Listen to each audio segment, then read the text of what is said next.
Hello, welcome to this video. When you search for something using the search box on Windows 11. By default, Windows 11 uses Bing, but I want to use Google because it gives me more accurate search results. And here are the steps to change from Bing to Google.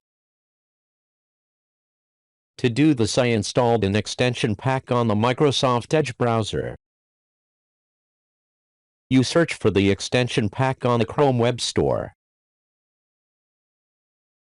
The extension pack is called Chrome Tana. Google gives better search results. It redirects from Bing engine to Google engine. You install this extension pack for Microsoft Edge browser.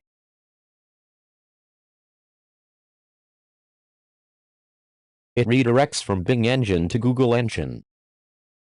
I use Google as my default search engine. Thank you for watching. Don't forget to like and subscribe. So I have completed the change from Bing to Google. Now you just need to check the results by searching for something using the search box on the taskbar. Good luck.